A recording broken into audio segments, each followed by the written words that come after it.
هەر سەبارەت بە یادی یاخۆ 34مین ساڵیادی یادی بڕیاری 688 ئەنجومەنی ئاسایشی نەتەوە یەکگرتوەکان دەمانەوێت قسەی زیاتر لەسەر ئەم بابەتە بکەین کە داخۆ پاراستنی خەڵکی کوردستان هێشتا لە ئەستۆی نەتەوە یەکگرتوەکان و جیهاندایە یاخودنا. میوانێمان لەگەڵدایە لەگەڵ میوانەکەمان قسە و گفتوگوی زیاتر لەسەر ئەم بابەتە دەکەین. میوانەکەمان زۆر بەڕێز باڵیۆز فەیسەڵ ئێسترابادی باڵگوێزی پێشووی عێراق لە نەتەوە یەکگرتوەکان و مامۆستای زانکۆ کە ڕاستەوخۆ لە ئیندیانە لە ئەمریکاوە میوانمانە. بەڕێز ئیسترابادی ئەم کارتان باش گەلێک سوپاس بۆ بەشداریکردنتان لەگەڵمان لەم گەشتەی ژووری هەواڵی کوردستان 24 بۆ خۆشتان ئاگادارن ئەمڕۆ یادی 34 ساڵ بەسەر بڕیاری 688 ئەنجومەنی ئاسایشی نەتەوە یەکگرتوەکان تێدەپەڕێ کە ئەو بڕیارە بۆ پاراستنی خەڵکی کوردستان بوو. پرسیارەمەیە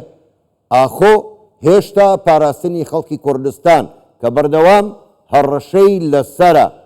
هەر لە ئەستۆی کۆمەلگای نێودەوڵەتی و نەتەوە یەکگرتوەکاندایە؟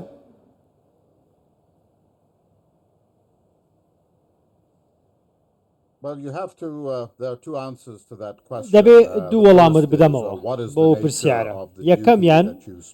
سروشتی ئەرکەکە چییە کە لە بڕیارەکەی 688 هاتووە کاتێک کە ئەنجومەنی ئاسایشی نێودەوڵەتی هات بەرپرسیاتی خستە سەر وڵاتان لە چاپتەری حەوتدا هاتووە لە بڕیارنامەی نەتەوە یەکگرتوەکانە وهەروە بڕیاری 688 لە بەشێک نییە لە چاپتەری حەوت بەڵکو لە 6دایە و ئەمەش وڵاتان ناچار ناکە کە ئەو لایەنە بپارێزن. بۆیە ئەمریکا، بەریتانیا، فەڕەنسا هەستان ناوچەی دژەفڕینیان هەم لە باکوور لە باشووریش دروست کرد بۆی کە خەڵکی سبیری عێراق بپارێزن. بەڵام بڕیاری 688 بە دیاریکراوی بۆ کووردا و بەگشتی باسی کردووە دەڵێ دەبێ هەموو خەڵکی سڤیلی عێراق بپارێزرێت بەرامبەر ئەو کردەوە تاوانکارانەی کە ڕژیمی پێشووی سەدام ئەنجامی دەدان. بۆیە لەم ڕوانگەیەوە ئەگە سەیری بکەین سوپای عێراق ئێستا کە هەیە هیچ هەڕەشەیەک نییە بۆ سەر هەرێمی کوردستان و خەڵکەکەی و هەرێمێکی ئۆتۆنۆمیە هەرێمێکە نوێنەرایەتی خۆی هەیە سەرۆکی خۆی هەیە سەرۆک وەزیرانی هەیە. بۆیە ناکرێ کۆمەلگای نێودەوڵەتی بێت جارێکی دیکە ئیسناد بکاتەوە سەر 688 و بڵێ هەرێمی کوردستان. زۆر باشە زۆر باشە. جەنابی باڵێز بۆ خۆشتان ئاگادارن ئێستا پرۆژە یاسایەک لە کۆنگرێسی ئەمریکا هەیە کە داواکاری زۆری تایە لە عێراق و لە حەشدی شعبی. تا چەند ئەم پرۆژە یاسایە هاوشێوەی ئەو پرۆژە یاسایەیە کە پێشتر دژی سەدام حوسێن و دواتریش دژی ڕژێمەکەی ئەسەد دەرکرا؟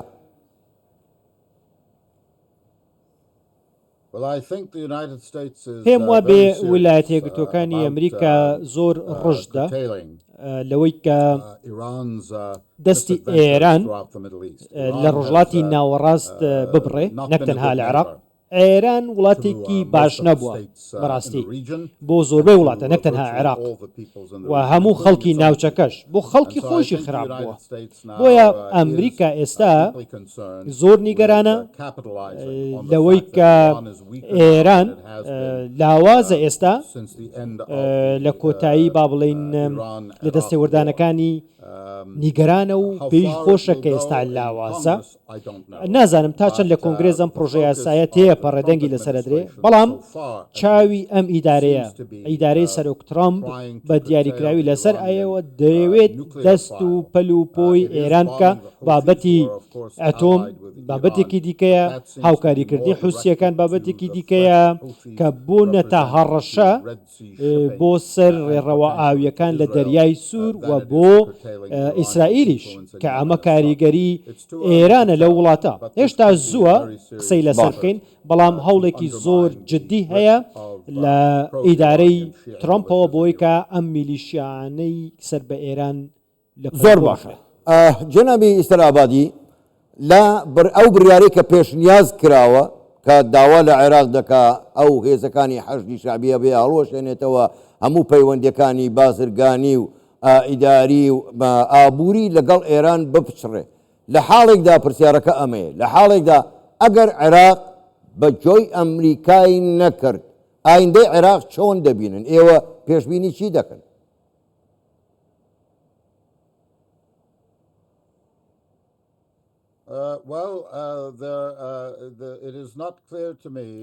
ڕوون نییە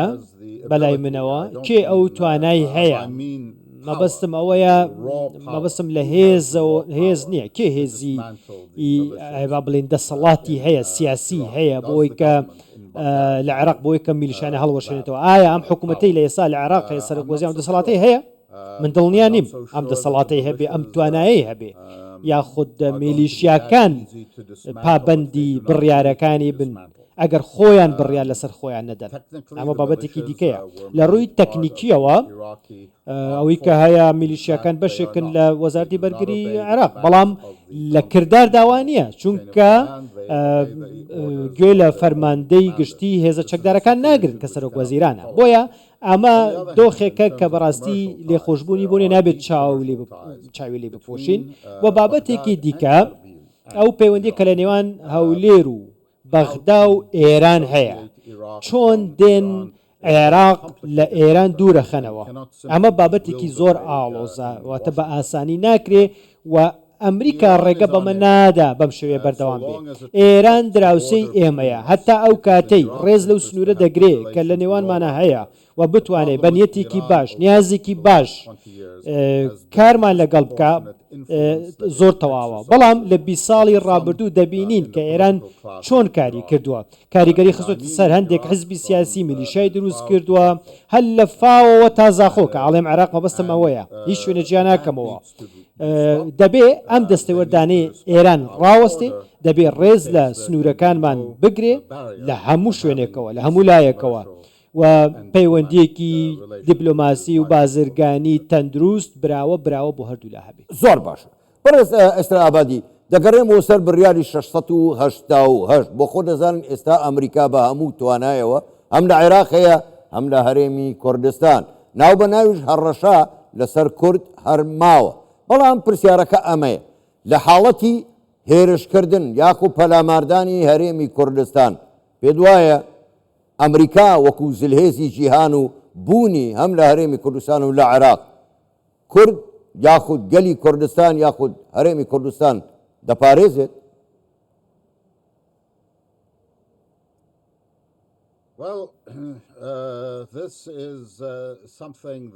ئەمە شتێکە دەبێ زۆر بە وریایی حساباتی بۆ بکرێ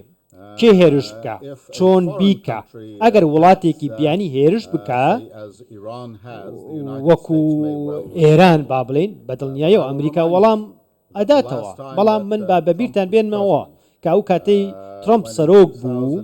لە 2017 ڕوبەڕووبوونەوە لە نێوان هێزی پێشمەرگە و با بڵێن حەشدی شعبی و سوپای عێراق هەبوو ئەمریکا دەستێوەردانی نەکرد بۆیە ئەکرێ ئەگەر ئاڵۆزیەک باسییان لەوە کرد ئاڵۆزیەکە ناوخۆییە واتە دەبێ خۆیان بە شێوەیەکی برایانە و دۆستانە ئەم کێشەیە چارەسەر بکەن زۆر باشە زۆر بەڕێز باڵوێز فەیسەڵ ئێسترابادی باڵوێزی پێشووی عێراق لە نەتەوە یەکگرتوەکان و مامۆستای زانکۆ ڕاستەوخۆ لە ئیندیانە لە ئەمریکاوە لەگەڵ مابووی گەلێک سوپاس بۆ بەشداریکردنتان لەگەڵمان کاتێکی خۆش